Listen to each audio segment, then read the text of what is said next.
Hello, everyone. Welcome to Inking Neon, the podcast where authors share our hard-earned insights. I'm Colin McHale.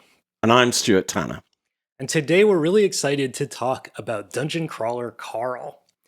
This is a book that has breached confinement. It's been making bestseller lists all across the country. It is the rare speculative fiction, science fiction novel that started as free online lit fic and is now on the shelf at Walmart. So we wanted to talk about what makes it work, maybe extract some lessons. These aren't our own hard-earned lessons this time, I guess, but as fans, we're going to look at Dungeon Crawler Carl and try to figure out what makes it tick and what we can learn from it. I have an idea. It's fun. Yeah. Well, isn't that the bottom line at the end of the day? We write novels. They should be fun. Yeah. So Dungeon Crawler Carl by Matt Dinniman is a series of 8 science fiction / fantasy books, falling firmly into our category of science fiction / fantasy, right, Stuart? Yeah, it crosses between those, combining sci-fi and fantasy, most certainly, definitely. And a few other things thrown in as well. And what makes it particularly interesting, I think, to start with, is that it's the first major breakout in a genre called lit RPG. And in case you're not familiar with lit RPG is the genre of speculative fiction where game design, particularly games like Dungeons and Dragons and video games in the RPG genre, inform the literature. So they are stories of people experiencing game mechanics as fundamental laws of reality. Not people who are normally we use game mechanics to help us model reality. So like an RPG is not assumed that the turn-based strategy element of an RPG is actually experienced that way by the people in the RPG. When you're playing Baldur's Gate 3, you're not really assuming that Shadowheart or the other characters like have to pause as part of their experience of reality. We're just pausing to take turns because it's a game. But in lit RPG, the idea is that there are game mechanical rules that are somehow applied to the world that the characters live in. And those game mechanical rules, they have to navigate, which is a particularly enthusiastic following in the online world. So lit RPG has really thrived in, I guess I would call it the modern version of the pulps, the internet where episodic writing is posted often for free, very rapidly and in vast quantities. And Dungeon Crawler Carl is really the first example of this lit RPG genre that's just breached confinement. It has gone from a small enthusiastic online community to making bestseller lists and showing up on the shelves at Walmart and Barnes & Noble and so on and so forth. So this is an exciting kind of genre, especially for me as a game designer. I write fiction, but I also design video games. And over the years, my friends have tried to get me into lit RPGs over and over and over again, and it's never quite stuck. But Dungeon Crawler Carl stuck. I read all 8 books in like a weekend. So what makes it work? Now that we've got kind of the background, what is lit RPG? Lit RPG is a specialized genre of speculative fiction where game design mechanical stuff is part of the world building. And then what is Dungeon Crawler Carl? Stuart, would you like to introduce Dungeon Crawler Carl by Matt Dinniman? Yeah. Okay, well, one of the things I would say is like, imagine those times that you were sitting on the sofa with a couple of friends of yours, and one of your friends is making their way through a really great game, and that game is really well designed, and there's all the different levels, and maybe it's a dungeon game, and they're going through them, and there's fantasy, there's magic, there's monsters, and there's puzzles to solve, And it's really well written, and there's a lot of humor. Plus, you're also cracking jokes, right? And laughing as things go wrong, or at the terrible monsters that you come across, and the awful things that they do. And it's very visceral, it's very physical, it's incredibly humorous, and you're witnessing it. You're right there with a real, great friends. So it's an it's a huge, you remember those times, and you remember they're precious actually, because you have a really great time with friends. You can forget about all the emerging apocalyptic problems of the world that we're surrounded by, all the stuff going on, and you can really just drop into that and have a really great time, and for hour after hour after hour. And well, it's a bit like that, but it's really taken that experience and put it into a book. And so, but in doing so, the person who's put that together has a really great sense of humor and really has designed the game, as it were, extremely well. So it feels like the game design is clever, and the dungeon master, the voice of the dungeon master, has as much wit as the actual characters themselves. So there's lots of laughs in there, as well as being other essential elements like the world building, the development of the characters, both Carl and the cat, and the challenges that they go through. So you've got a heady mix there that I have to say the author has done a really good job of bringing together. And on the surface, you're in it and you move through it, and you probably not thinking about all the work that, and you shouldn't be, that has gone into making this such a satisfying ride, as it were. And people have described it as a ride. And but actually behind it, I mean, particularly if you uh, write yourself and stuff, you can appreciate the level of design and work that has gone into creating that experience, and the polish of it and the delivery of it. So yeah, I mean, there that if you put all that together, I can fully understand why it's being so successful, and people are really enjoying the experience of the books.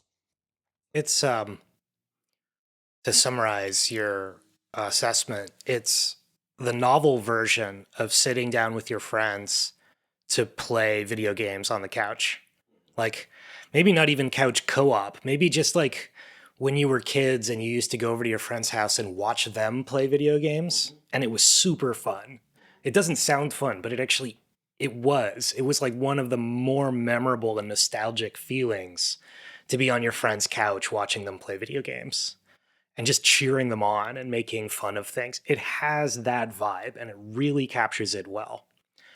But let's take a step back. So in Dungeon Crawler Carl, minor spoilers, I suppose.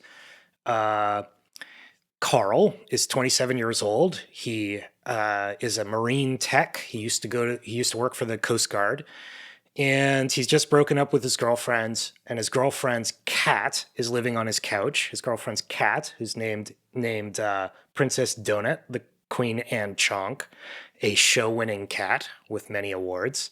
And it's 2 in the morning when the cat decides to go Lewis and Clark its way out the window. So he chases it out into the Seattle night in negative 20-degree weather, and then the world ends.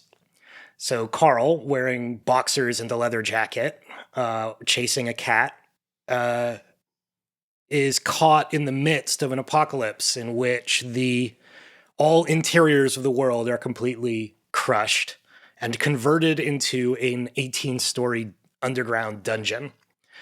The planet is claimed by alien superintelligences that will harvest all its resources, and they will keep all those resources unless one person from Earth makes it to the bottom of the 18-story dungeon. So you have the option of hanging out on Earth, living on a resource-free planet, or going into the dungeon to try to exercise your right of reclamation, of resource reclamation. Of course, Carl chases the cat, who runs straight into the dungeon, and thus begins the ride. And it is so far 8 books worth of ride.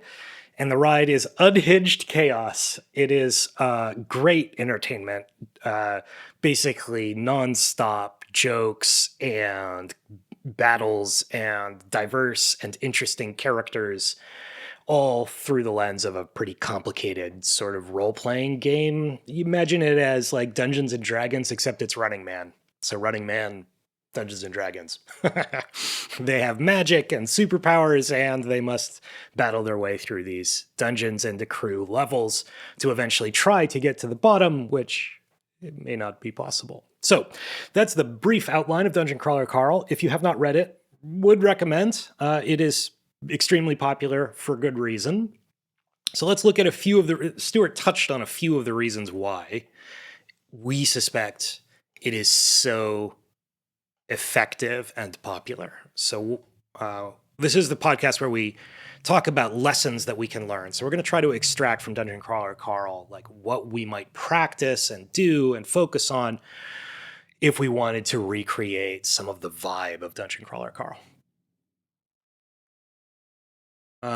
So Stuart, you touched on right at the top. It's fun. Yeah, truly, as entertainers, surely there is nothing more important than we're here to have fun.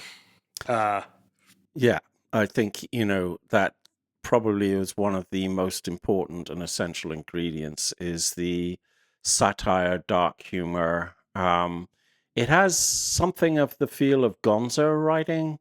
So, Hunter S. Thompson, for instance, and others. Stream of consciousness. Yeah, that kind of humor, which can range between, very cutting satire, observation of the world, to something that comes across as kind of quite surreal, vaguely even a little psychedelic, or sometimes just plain out juvenile and unfiltered. And even straying into what you'd say was, not having any or very limited sensitivity filters and everything, because it is like being in that room with your best friends and everything where, almost anything goes, kind of. So, there aren't there's sort of that, space. That's the kind of space it inhabits. And I can both imagine that's one of the reasons why it's fiercely popular with those that like it, but it would also be the reason why it wouldn't be for everybody. So let's put a tangible example on that. So Stuart's talking about it. One of the characteristics of Dungeon Crawler Carl, I would say, is that it is pretty no holds barred as far as just going all in on unhinged chaos. This is a book that features a character named Uzi Jesus, who is the Lord and Savior with two Uzis, and who talks in a Texan drawl. And this is a book in which the main character accidentally bobs a like hospital full of children, like early in the series. And you might think that this would be a huge turnoff. Like if I were to list some of the unhinged things that happen in this story just as trigger warnings, that might give the impression that it is trying to be edgier than it is. It is generally very like humorous and satirical and insightful and awful. It's awful. The whole book is. It is awful, and that's actually, one of the great things that the writer does is actually, and that's very apparent even from the first few pages. He spends a few pages sort of really getting you into the main character and really sort of getting to know them. So at the center of it, there's a human being and their cat, and the cat evolves without giving too much away. But the cat is a character. Yes, they are very sort of authentic, sort of feeling and believable human beings or sentient creatures. And so, their reactions are in keeping, in a way, with the experiences that they're having. And I do think that actually is really important because it puts us in the situation really, really successfully in terms of both being in that extraordinary kind of situation, but also the kind of reactions, the kind of feelings, the kind of jokes, even, and humor that you would come out with yourself, or your best mates, or your friends, or whatever would also come out with. So in that sense, it's kind of very familiar as well as being incredibly outlandish at the same time, and it really does feel like the game worlds that you've played in, the experiences that you've had, but really well realized and realized in the form of the book, which when you read it, you feel as though you're having that experience. So I do think that's maybe a little bit different than reading a normal, not normal, but a more standard science fiction book and so on. So or a fantasy book. I think that's one of its really strong features. And if you want to get the sort of satire aspect about it, well, you could think of like Starship Troopers, like in Verhoeven, where or RoboCop. Sort of it in one level it seems like it's crass, but on another level it actually isn't a commentary on aspects of human society, and so reality TV commercialization. Only it's the aliens that are creating this, that have come to Earth. Not my favorite sci-fi idea, as it happens.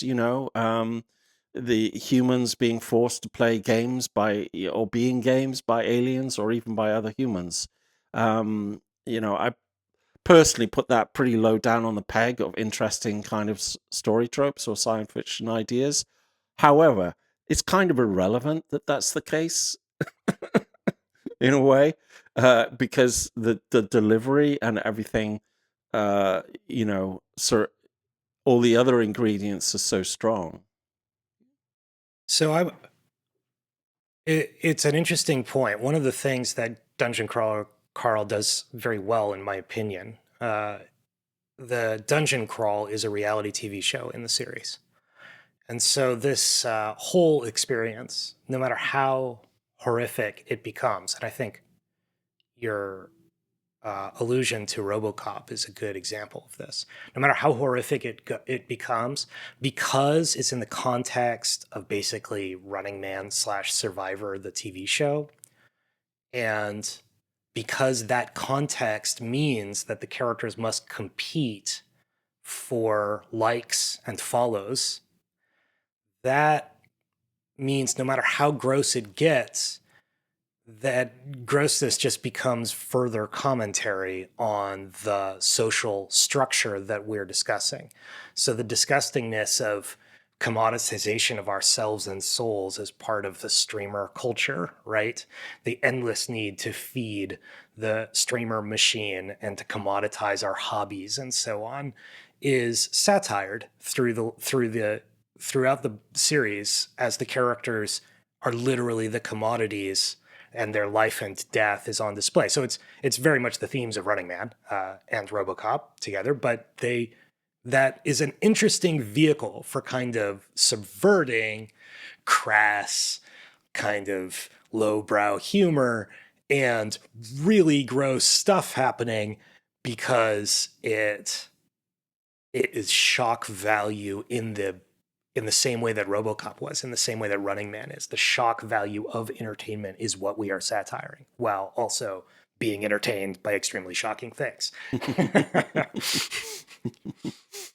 So you can have your cake and eat it too, as long as you are thinking. So I guess I would extract a lesson from this. If we're talking about the pure shock value of the unhinged chaos in Dungeon Crawler Carl, and when I say unhinged chaos, I really do mean in the same vein as like Running Man and RoboCop, like truly unhinged things, much more so even. This is a series in which one of the more important reoccurring characters is the severed, reanimated head of a latex sex doll. Um, that is completely invincible. I'm, s- I'm so I'm so glad you said that. Right. When That I say really does unhinged, illustrate the point. Yeah. yeah, when I talk about unhinged chaos, it goes all in. It is so insane where this book series goes, and it's truly entertaining because no matter how weird it gets, it's all through the lens of a satire that's actually quite relevant, right? So there's a relevance to it. So if you're looking at Dungeon Crawler Carl and thinking that it gives you permission to go all in on unhinged chaos, absolutely so. But the unhinged chaos needs to be tempered with a sense of what it's for. Like, it has to be funny, genuinely. If you write a book that is full of unhinged chaos and it's not funny, then it's probably not good. And that dark humor is okay too. But that framework, the like streamer framework, the entertainment media framework that was used in Running Man and RoboCop, and also Dungeon Crawler Carl, really does do you a big favor there because it helps ground the madness in some relevant satire. Other things that really worked, we've talked about humor. It is very funny. Another thing about humor is that there are so another lesson to take away from the humor content. Um, there are kind of two forms of humor. There's humor making fun of people, and there's humor making fun with people. So when you're on the couch with your buddy and you're making jokes about his or her playing the video game, talking about how terrible your buddy is at Call of Duty, you're making fun together. You're making fun with that person. You can be riffing each other like crazy, but because you're on the same team, you're not going to get mad at your buddy for dissing your Call of Duty frag, right? Making fun of somebody is different. That is how you push people out of your social group. That's called bullying. So there's a big difference between in-group humor and out-group humor. And if you're going to be doing a lot of humor in your books, you got to be conscious of what is the in-group and out-group that you're making fun of. Terry Pratchett would have said, "Don't punch down, always punch up." And as the great satirist that he was, I think that's a great way to phrase it. I think in the context of Dungeon Crawler Carl, he does a pretty darn good job of making fun with most of the time. Every now and then, there are scenes that maybe go a little too far, uh, but that's okay. You can make the odd mistake when you've got 8 books worth of entertainment that you've turned out. Let's see. What are some other things that really worked? Well, hey, you um, visceral. If you're going to be in this space, then it really needs to be kind of a visceral experience, something that you can, as a reader, really see and feel. So that's in the writing, how to do that, how to achieve that. Um, and it's something we've talked about before as well in another podcast about fight scenes and so on and things like that. Really figuring out the action sequences, what things do, what they don't do, why they do it. And something's really good. It doesn't matter what it can be, spiky knee pads with an enchantment that sends out poison darts or frost creating darts or whatever it is. And there's, of course, loads of different things in the books that have Cats come shooting lasers across. from their eyes, right? Yeah, cats shooting lasers from their eyes, um, all that sort of thing. But you've got to make it work. You've got to make it make sense, even though it's wild stuff and really out there, which is, of course, is part of the fun. Thinking up these different kinds of characters, the the level 7 hoarder that's got, has collected masses of garbage with nasty cockroaches, and is described beautifully well. And that's one of the things that's a standout feature is, you have those really excellent descriptions of each boss and each character. I think that was a boss level character, and beautifully described. So you can really see and feel this boss level character. Nothing is throwaway in that respect. It's beautifully rendered, Yeah. rendered very well. And so, you really do appreciate where you are in that room, and you really can sort of feel what it's like to see this enormous level 7 hoarder, and the dress and the way they look and their reactions and what they do and the weapons that they use. And so that's a lot of work from a writer's point of view. And it's really well done I in agree. Dungeon Crawler Carl. It's Yeah. actually an excellent template, I guess I would say. So Matt Dinniman wrote Dungeon Crawler Carl as a serial first. So there are places where the language is a little bit where you're reusing the same adjective twice in the same sentence or in the same two sentences. Little things where occasionally you would think, a more polished draft, you wouldn't see that kind of thing. But it's very rare, and it doesn't matter that much because the prose does a really good job of moving at the right pace. That viscerality that Stuart's talking about, particularly in fight scenes, it comes, in my experience, from more than anything, knowing how much to include and at what pace. It's so easy to get lost in description, to describe too much. And it's so easy to not describe enough. So the practice I would recommend to build up that skill like Matt Dinniman demonstrates is a practice of writing fight scenes repeatedly. So every day, spend about 10 minutes describing your fight scenes and practicing it. Practice every day helps. In particular, focus on the moments of decision. So maybe like watch an MMA match and then make notes. Like, what are the moments of decision when things really mattered? And focus on those as opposed to describing absolutely everything that happens. Dinniman does a really good job, especially in the science fiction fantasy context, of laying out what people's abilities are and then letting you understand them without needing to explain them over and over again. Like, we know that Carl fights empty-handed, and after he's done that once, we don't really need to describe it over again. He most of the time punches his foes unless he's throwing bombs at them. And in 8 books of fights, the number of times that Matt Dinniman spends time telling us that Carl's doing haymakers or jabs or something, like, never again does he bother to explain left hook, right. It's just the first time and then onward. The rest of the time it's chucked a bomb and something went wrong, right? The moments when things don't go as expected are the moments that matter.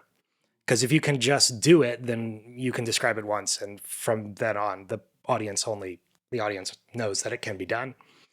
So I don't know if my advice here is particularly practical, but I think that as far as like establishing that viscerality, pacing is everything.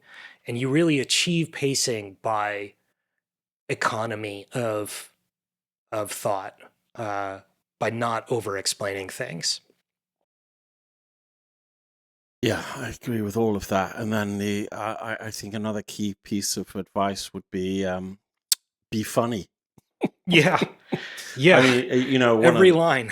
one of the great joys of the books is the humor, obviously, and a lot of people comment on that, and that's really important because it's not throwaway humor. I mean, there's obviously throwaway lines, but they're well thought out. They're clever. The AI's humor is clever. There's a lot of ideas in there which are clever ideas and humorous, and good observations of humanity and aspects of humanity, culture, relationships, and how relationships work, and stuff like that. And male, female, gender politics, all of that. But within the context of the story. But it's all handled really well, and the jokes, it's genuinely very funny in many, many places, and people are really enjoying that about it. So, it, one of the great qualities you need to match that sort of a success or the writing in the series is being that funny. Yeah. And how do you practice being that funny? Well, you might be that funny anyway, naturally, and that's a great thing. But if you, and sometimes people, I've definitely heard people saying, I don't know whether I'm funny or not, or I don't know if what I'm writing is funny. So I think you certainly can know that. I'd say that for, in my experience, I kind of have a pretty good idea of whether something's funny or not. It doesn't always land, but you can find out because you can write things and things that you think are funny, or particularly satirical things and so on, and see whether people really sort of engage with that. And I think inspiration is quite underrated in terms of becoming funny or being funnier. And that means that you can be inspired by reading, if it's in this domain, books in the domain that are satirical and funny in this particular way, and have the dark humor and the satire and everything. So because that kind of humor can literally sort of like a virus, it can get inside you, and maybe produce some new connections in your brain, and suddenly you're more funny and satirical, and you've got a new voice to play with and use that voice in your work and everything. Hopefully that is something that can happen. I think it can. So it's always a difficult one to say, how do you exercise being funny? Because that's like, um, it's something kind of one of those great mysteries, funniness in human nature, perhaps. But that's a really super important ingredient for the work. There are tools to practice humor, certainly. One of the tools of humor is in timing and identifying identifying the surprise and timing the surprise just right can produce laughter. There's also an element of insight, like making fun of people or institutions in ways that are surprising and novel typically produce humor. Humor is also very much a coping mechanism. So, and Dungeon Crawler Carl is a good example of this. The best humor in the series is the humor of soldiers in the trenches together. So these people are enduring incredibly horrific circumstances, but they're making light of it, as soldiers have always done, as survivors of abuse have always done. We make jokes about the trouble we face, and they are funny to people who recognize it as trouble, right? Laughter is a like if it's funny to you, then it will probably be funny to to the cohort of people who have the same traumas you do. So if you're writing for a general audience, it's useful to think in terms of the traumas that are appropriate to everyone, right? That everyone has the same traumas. Like Dungeon Crawler Carl, we were just talking about how a lot of its humor is focused on streamer culture. Like the whole meta narrative of the series is taking aim at streamer culture. Like and subscribe, right? Like he says after he punches his fist all the way through a goblin's head, right? Like the the humor is in the commentary. So there's insight in it, and that it's a tall ask to say to an author you have to be funny all the time. You don't have to be funny all the time, but it sure helps. And it's definitely worth developing as a practice to look for ways to be brief and humorous, just as a daily focus and practice. Yeah, and it's it's so much better if the humor has edge. Yeah, What gives it edge was humor that's really sort of pointing out human characteristics or human, relatability. nature or the nature of society, and so on. And it's like it's got an edge to it. It's kind of it's not mean. I don't like I don't think that works particularly well. Like that's the punching down aspect Terry Pratchett is talking about. That isn't so appealing at all, actually. But the humor that is the most appealing is the where it's kind of like satirical, ironic, where it's observational of human nature, human relationships, human culture, and different sort of types, tropes, stereotypes, and it's playing around with them, and it's remixing them, and it's generally effing with them in a way that you would in a back room with at night with your mates and friends and everything, and maybe you've had some libations, etc., and the humor starts flowing. It's more in that vein. Yeah. It's good. I'm going to double back to a point I made earlier because I think you're absolutely right. It is what Dinniman did in Dungeon Crawler Crawler is a kind of humor that is familiar to just like joking around with your mates. Uh, and in that respect, he focuses his humor on the in groups that he is a part of. While there's a bunch of people in his story who are from groups that he's not a part of, he doesn't make fun of them as if he were one of them. And that I think is a really important skill for a humorist and satirist to recognize, right? He makes lots of fun of streamers.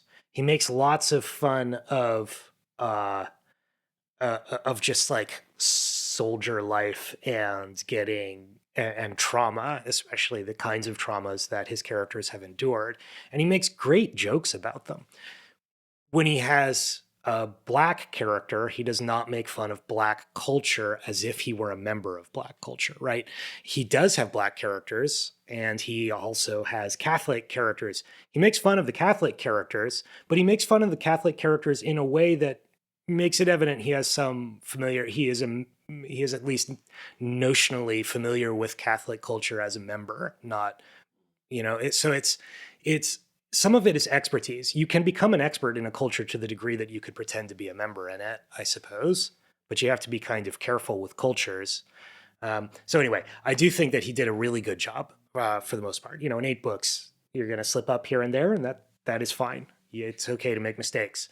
Another thing that I think the books did very, very well um, is there's a maybe this is less a success of Dinniman and more just a success of the lit RPG genre. Uh, I think there's a huge amount of novelty in this series. As novelists, we often are retreading. I mean, by default, I honestly believe that no story is entirely new, and that the most successful stories in history, even if we just look in the last 30 years, are all retreads, recreations of something that was already popular. Um, the Matrix is a recreation of 90s punk culture and kung fu movies, right? Like there is a limited number of new ideas, but they do get hashed into new shapes. And the most successful ones typically do have some very strong element of nostalgia. Like it's something that you already knew about, but they're doing it in a new and very exciting way. Um, but that said, the lit RPG genre has many genre conventions that have been well established at this point. Like most lit RPGs, not all, but most do start with an apocalypse where the game mechanics suddenly come into effect. That's a feature of the genre. So is the chapter early on where all of the game rules are applied, the so-called tutorial chapter. That both of those things happen in Dungeon Crawler Carl, but for those who are not familiar with lit RPGs, they're going to be very novel. It's going to be the first time you've experienced that particular set of constraints, and it may be difficult to identify which things are just genre conventions of lit RPGs and which things are like fresh, crazy ideas from Matt Dinniman's unhinged mind. Um, but I do think that beyond the genre elements, his book is full of really creative stuff.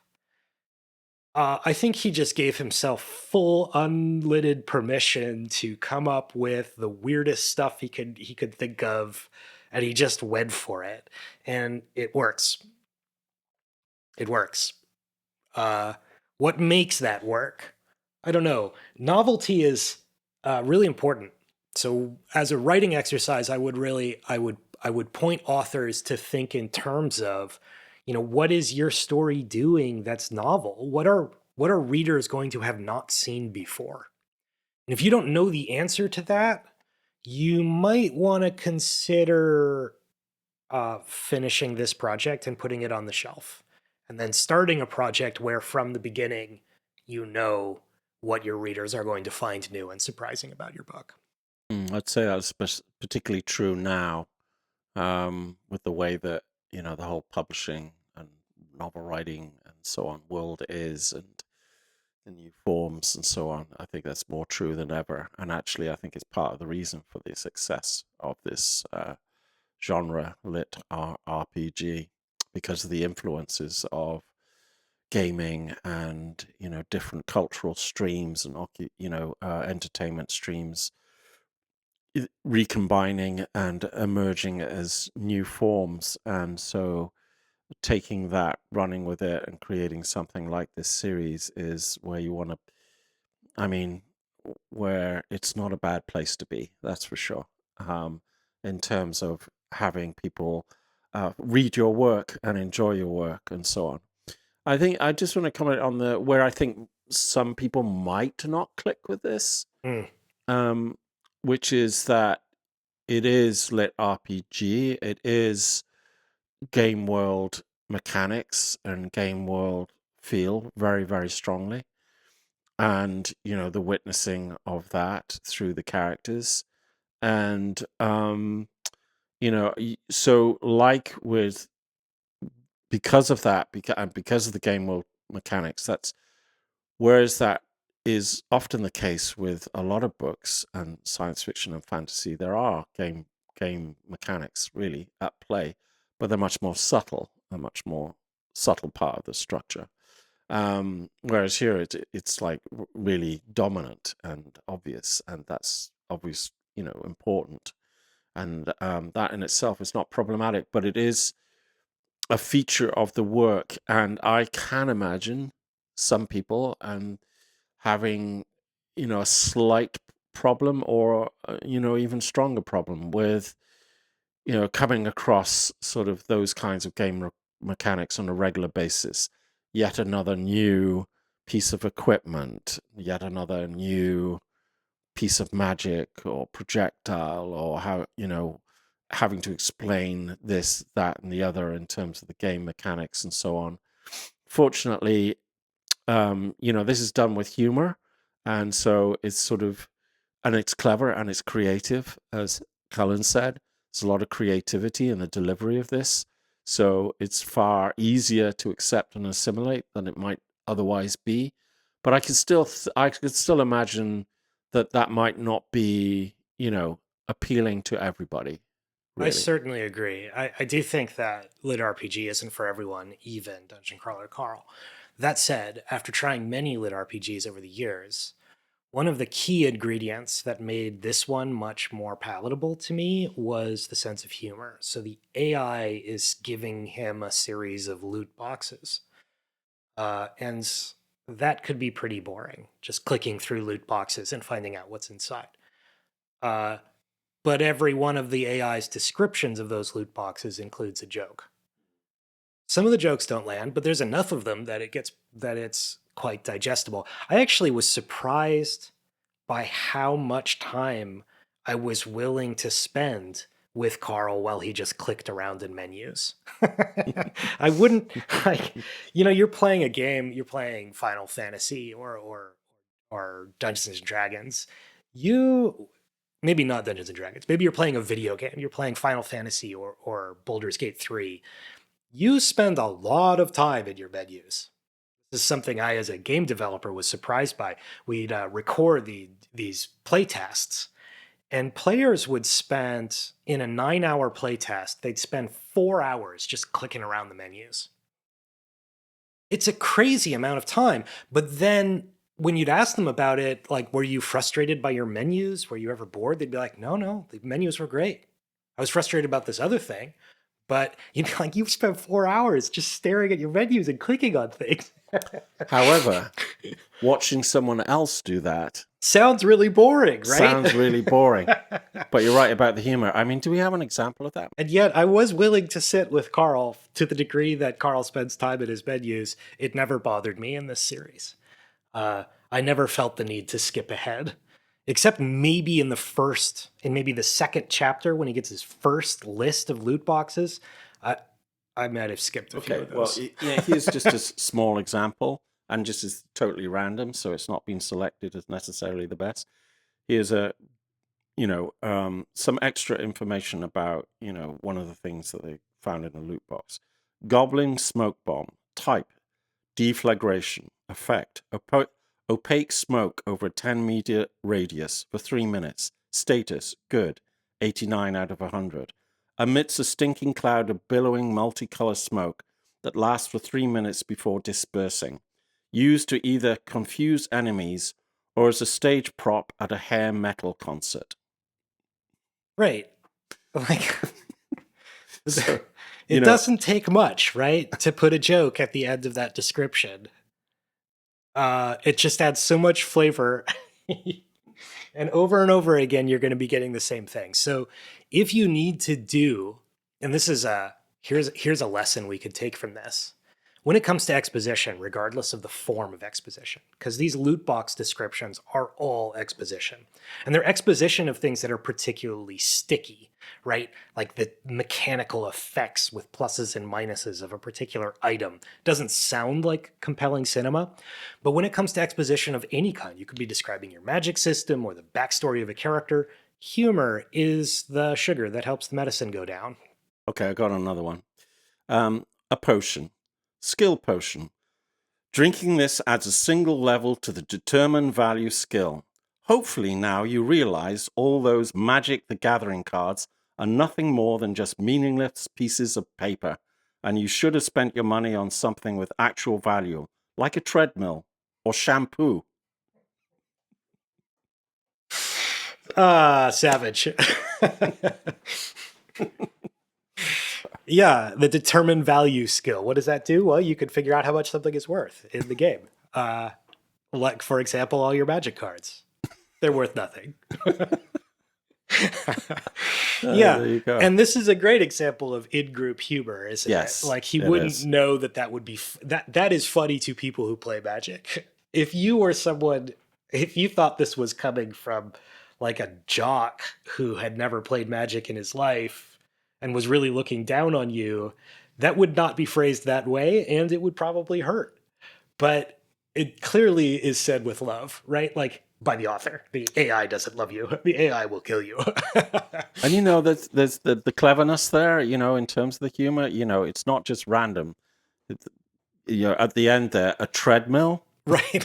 Yeah. Okay. Why would you want a treadmill? Yeah, Like, I see why. edge, And shampoo. or shampoo. Yeah. The things that would have value to you, specifically you there. You need a treadmill and shampoo. Reminds me of the first time I ever went to Gen Con. They had signs up all over the place that said every hotel associate. Gen Con is a gaming convention, and the gaming convention had these big signs up. This was in the late 90s that said every hotel associated with this convention offers complimentary soap and shampoo. Only you can prevent gamer funk. There you go. It wasn't the late 90s. It was the early 2000s. Yeah. So, yes, this is a long-running little jab at gamers. Of course, Matt Dinniman is clearly a gamer, so it's not going to hurt the way it would otherwise. Yeah, really excellent humor. So we've talked about the humor. We talked about practicing humor and maybe grounding humor in satirical insight and in-group familiarity. Something else that works about Dungeon Crawler Carl beyond. So I wanted to talk about the talking cat. We can't get out of this without talking about the talking cat. So there's two main characters. We've talked a bunch about Carl. We have not talked about Princess Donut, the Queen Anne Chonk, the cat who quickly becomes a talking cat, and is one of the better characters in the series. This is a First three books, it's really just Carl and Donut for the most part. First three floors, two books. First two books, it's mostly just Carl and Donut with a few supporting characters. Uh, in the in the third book and for the rest of the series, the cast gets much larger and very diverse. Um, that said, the core, there's a couple of things to say about this. The core relationship between Carl and Donut is the heart and soul of the narrative. There's this truism in screenwriting that um, unresolved romantic tension is the great engine of all of Hollywood. This is curious in that it is not romantic. The core relationship is not romantic. It's a platonic relationship between a man and a cat, but it is a deep, important, uh, like heartfelt relationship that carries the story. That involves a lot of sacrifice and acceptance and challenge. And I think that on its own is already novel, right? There's some novelty in it not being a romantic relationship at the core of the narrative. There's further novelty in it being a relationship between a man and a cat. It is a talking cat, but she is still a cat, which brings me to something that I wanted to mention, which is I have seen a lot of authors try to hook the audience with talking cats. I remember listening to Jim Butchers, who wrote the Dresden Files, try to sell an audience of attendee goers on his steampunk series, and he was like, "Come for the talking cats, stay for the talking cats," um, and the talking cats weren't that good. The thing is, a lot of people have tried talking cats, and it's come across as a gimmick. Princess Donut, the Queen Anne Chonk, is a very unique and particular character who happens to be a cat. I don't think that talking cats are going to sell your novel, but I do think that having really unique, distinctive voices for your characters, really interesting people. Queen Donut, the Queen Anne Chonk, is a show winning cat. She's a show cat. She is so bursting with personality, it's hard to contain her on the page. That will sell your novel. Yeah, no, it's a really crucial aspect of it because with all the craziness, all the things, all the irreverence, and all the dark humor, the satire, and the wildness of the ride and everything, there is a good, there is an anchor there that's really, really important in terms of the fineness, if you like, of the writing of the core relationship at the heart of it between Princess Donut and Carl, and it's actually done really, really well. It And is. it's sort of, so it's easy to sort of maybe not miss exactly, but not get the full weight of that because of everything else that's there. But actually, that really serves the whole adventure and novels extremely well because that relationship is handled so beautifully. Yeah, He does a really good job. yeah, His characters are all really well drawn and deep and nuanced. As fast as the book goes, and as much of it is devoted to unhinged things like Pokemon with Earth's mystical cryptids, like Pokemon with Bigfoot and Uzi Jesus, um, as much of it is taken up with that. In the moments when he pauses to reflect on a character, they have a great deal of depth and they have a unique voice. They have a personality that is built on a backstory that is relevant to them. So how do you develop really strong, unique characters and get them across succinctly? That's a huge question of craft. There's no single bullet point practice that will get you there, but I do think that being an observer of humanity and of human psychology is crucial. Um, and I do think that it can be practiced. One practice I've found very helpful was from Stephen King's writing, and it is the practice of flash characterization. And that is introducing a character by two things that establish an expectation, and then a third thing that subverts the expectation to create a more nuanced character. So leaning into the tropes and expectations to start with so that people have a clear picture in their head, because tropes and cliches help us build a clear picture very quickly. But then subverting the trope or cliche with an additional detail that helps the audience know it's not just a cardboard cutout character right at the beginning as an introductory tool. And of course, you have to build profiles on your characters and know who they are and what motivates them and where they're coming from. You have to know what they want and what they need and what their like fundamental motivations and goals are. And that has and you don't have to tell your audience that in the first page or maybe even ever. It just is something that fundamentally Well, yes, is how it's they act. and it's important for the author, and one of the reasons why it's important, because I mean that's something that I try to practice myself, is that when you have you think in terms of your main character, okay, but each character has to be a character that you live as an experience as the author. So you really do have to see the world from each character's point of view and play that part as if you were that character.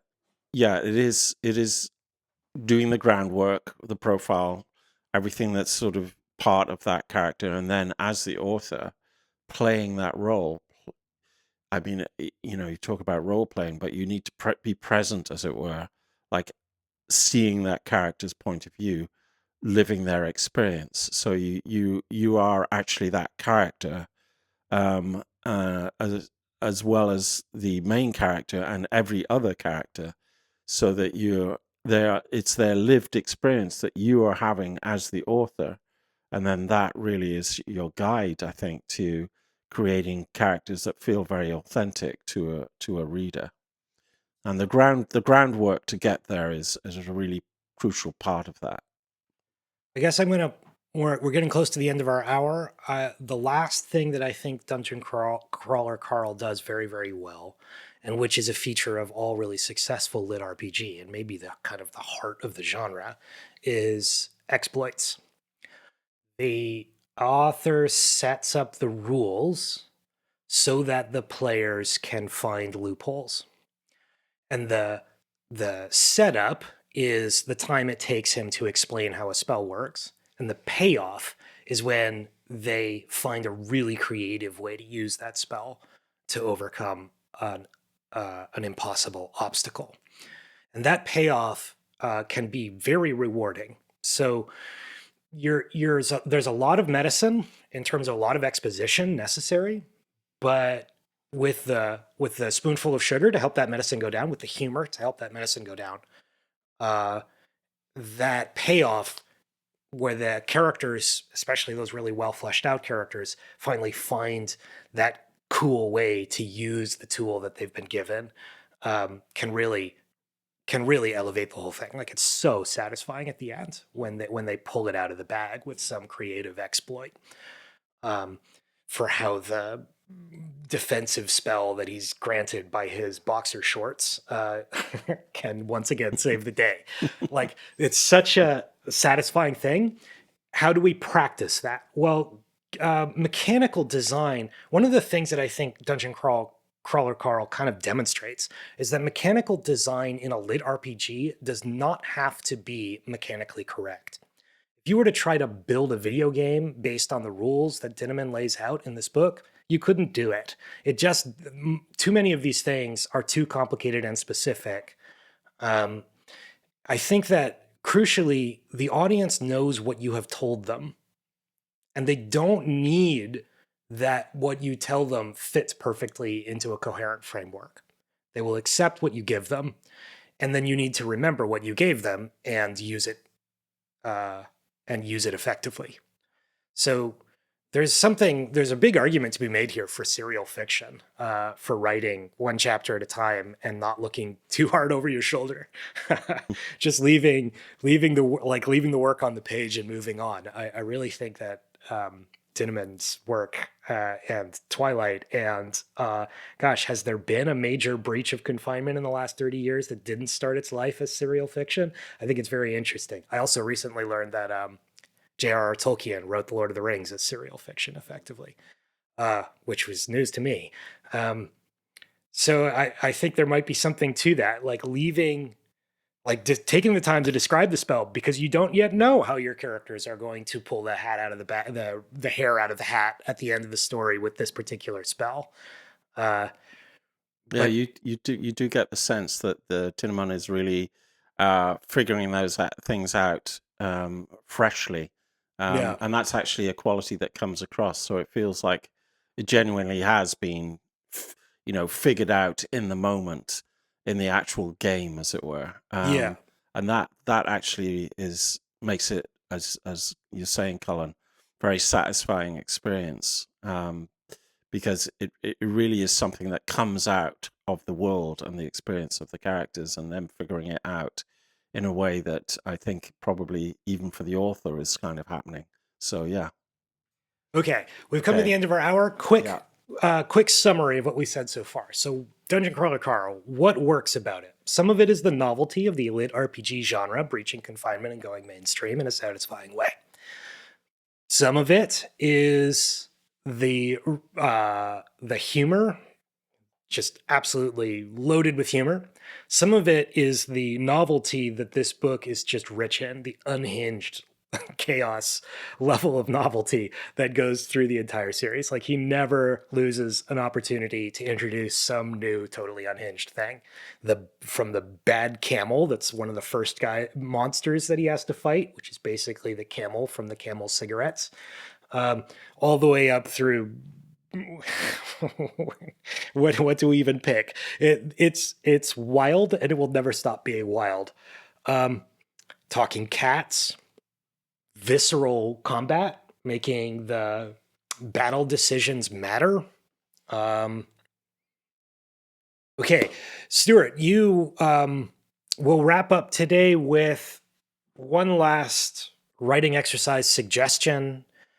What can we do to practice if we want to develop a little bit of the success of Dungeon Crawler Carl in our own work? Well, I'm going to say something which I think, is not necessarily generally what I recommend, but I think for this it could be actually quite useful. And it's on along the lines of what we've just been talking about.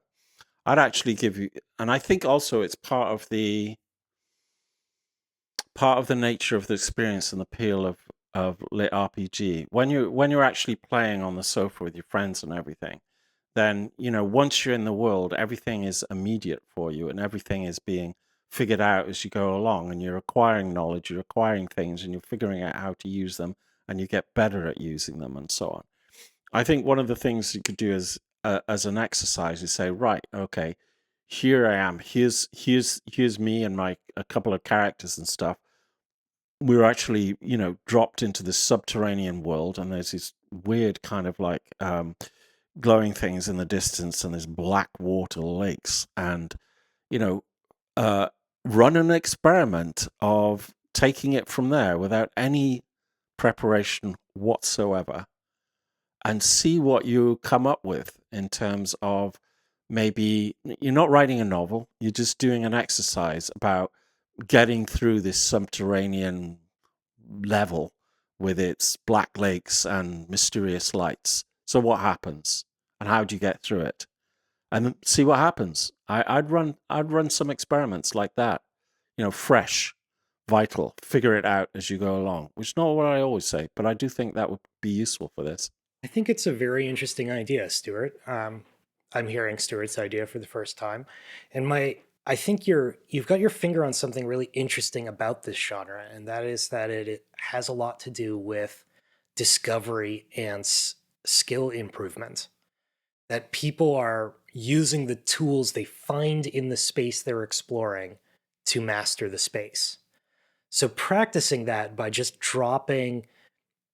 take three random characters and two or three pretty serious problems in their environmental problems. Drop those three characters into that situation where they've got really significant problems, and then let them in a well drawn environment, and then let them find their way through it. That practice of developing new skills through exploration and trial and error can be really compelling. And it's definitely something that a lit RPG systematizes in a way that I don't see. I think The Martian was the last book I read that really featured that kind of like systematic problem solving and skill use as a background. So great idea, Stuart. And with that final writing exercise suggestion, I think we'll sign off for today. Thank you for joining us for our discussion of Dungeon Crawler Carl. And let us know in the comments if there's something we missed. What do you think makes Dungeon Crawler Carl work or not work, in your opinion? And what do you think we could do to practice the skills that made it a success? Or failure, I guess, if you didn't like it. Thanks, everybody, for your company. I've been Colin McHale. Thanks, everybody. Yeah, and have a blast, buy the book, have a read. It's really great fun.